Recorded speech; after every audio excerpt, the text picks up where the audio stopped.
Hi, everyone. I wanted to share with you one of the first warning signs that I experienced while dating Brock.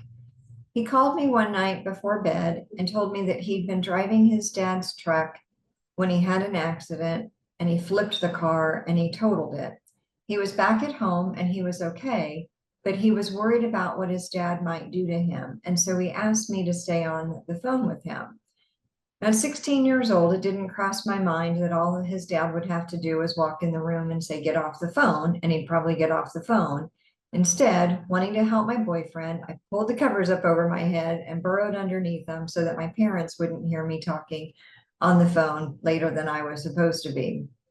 We talked for quite a while, and eventually I said that I thought his dad had probably gone to bed and that we could hang up the phone. He said, "No, no, I still hear him out in the kitchen. We need to stay on the phone a little while longer." And so we did. That continued a couple times throughout the night where I would say I thought it was late enough, and he would say no, and we would stay on the phone. Finally, at 3 a.m., we got off the phone. Now, it was a school night, and so I got up a few hours later and I went to school, only Brock wasn't there. And I was really worried about him. Didn't cross my mind to tell a teacher or a counselor about it.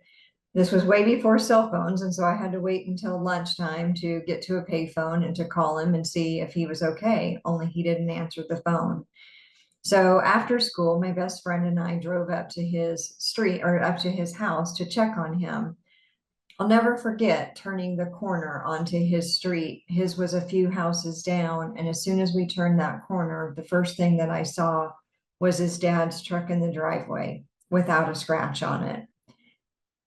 I couldn't comprehend what I was seeing. I couldn't comprehend the lies that I'd heard the night before. I didn't understand any of it. I was a little embarrassed. My best friend was sitting beside me. She saw what I had gone through all day, being worried about Brock, and looking in his driveway, it appeared it was all a lie. So I parked the car and I went up to his front door. And as I approached it, the door was open, the screen door was in place. And I heard his mom say, "You're in trouble now." And I didn't understand that either. Brock came towards the door and he was laughing so hard that he literally fell through the open screen door. Didn't understand this either. And I'm asking him what happened and why had he lied to me, and he just continues laughing and telling me that it's a joke. It didn't feel like a joke. It didn't feel good. I was mad at having been deceived that way. I wanted to be treated better than that. And so I kept trying to stand up for myself, and I kept trying to tell him that I didn't appreciate what had happened the night before. And he just kept asking me, couldn't I take a joke? I remember standing in the front yard with him and thinking about what I'm saying isn't making a difference, and he's not changing his stance. I don't like the way that this feels, but I don't, the only option I could think of was to break up with him. And I didn't think that this was something worth breaking up over, even though it didn't feel very good. And so I stayed in the relationship. And I want to pause there and just talk about a couple of things that were going on. First, as soon as I saw the car in the driveway, he lied to me, is what crossed my mind. He had told me a lie the night before, and I didn't understand why. And I want to stop at that lie for just a minute.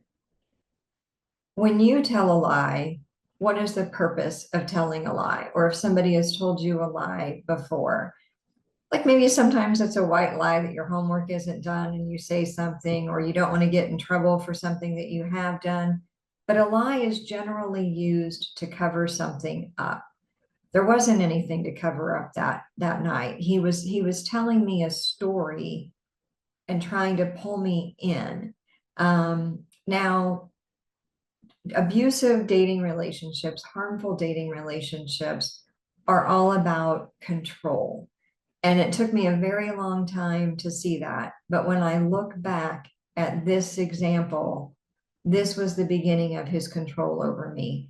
He told me a made up story, not because it was a joke, but as a way to keep me on the phone with him until 3 in the morning. He was manipulating me and controlling me. And so that's what I like to point out, is that it starts very, very subtly and in a way that we don't often see. but it's important to try to pay attention to things like that if they're occurring in your relationship, because it's the beginning of it not being healthy. So I hope by sharing this message, I've helped somebody a little bit, and stay tuned for some more. Take care.